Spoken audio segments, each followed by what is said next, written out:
everyone, this is Miss Siddiqui here. This is the Great Depression video for the To Kill a Mockingbird Introduction SDL. Make sure you have your SDL packet to go with the video and then also complete it while you engage with the other resources in the Great Depression playlist. So, the Great Depression era is the historical backdrop of the novel To Kill a Mockingbird, which we are about to begin reading. And so the Great Depression really refers to this worldwide economic depression and the worst period in America's economic history. This was an era in the 1930s of widespread poverty, unemployment, and social despair. So what really led up to this is the era before the Great Depression, known as the Roaring Twenties. And so what was going on in America in the 1920s is that Americans were experiencing a time of great prosperity and living a life of excess. So during the 1920s, people had lots of money and weren't afraid to spend it on all these new inventions and technologies that were emerging, like automobiles, refrigerators, and the radio. And also, for the first time, people had credit cards and were spending more than they were making. So the turn of the century, after World War I, brought a lot of unprecedented kind of booms in the economy. And the 1920s is referred to as boom time. So there was also kind of this, not just a rise in the economy, but a rise in culture, a rise in the arts. So it was really this very prosperous time. But there was a lot of insecurity and instability as a result of these lives of excess that were occurring during the 1920s. So at the end of the 20s, in 1929, on a day that came to be called Black Tuesday, the stock market crashed, and this meant that the value of money had lost its worth.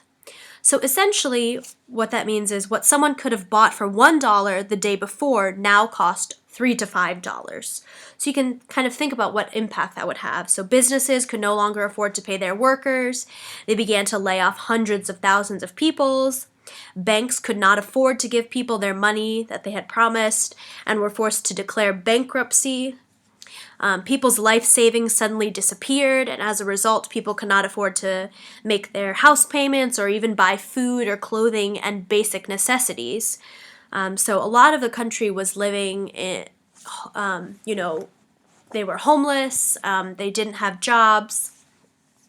And so this downward spiral basically continued because people had no money. In fact, harvesting and manufacturing of new crops also slowed drastically.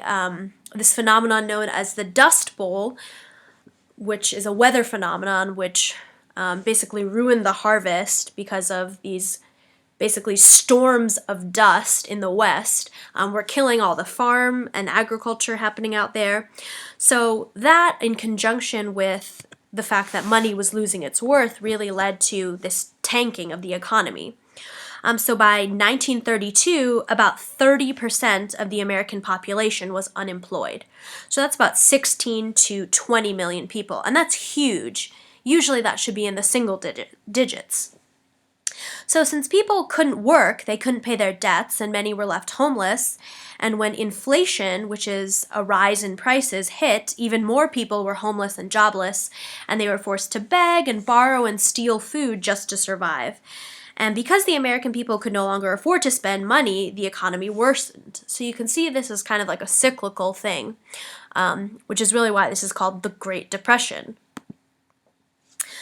So in 1932, Franklin D. Roosevelt was elected the President of the United States, and a lot of people believed that he could turn the economy around and help those who were suffering.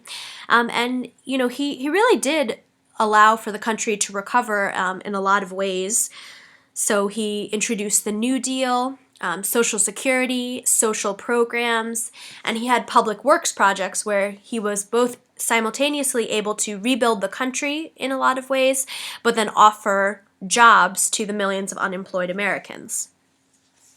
But even despite changes such as the New Deal, which helped instill faith in the government by introducing new programs and unemployment insurance and disability insurance and things, mass unemployment and economic stagnation still continued for years. And really, the thing that ultimately solved this was the onset of World War II, because that sparked the economy as foreign countries began buying from the American producers to fuel the war and to fund the war. So while the Great Depression officially ended after the United States entered World War I in 1941, the scars of extreme poverty and despair had left their mark, and even though it was solved, the Great Depression is still known as one of the most difficult periods in U.S. history, and one that really the government didn't have many solutions for.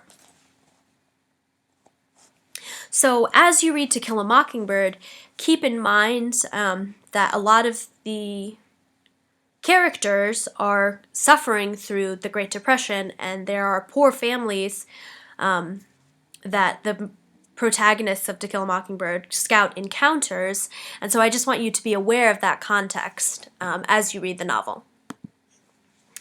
Thanks for watching!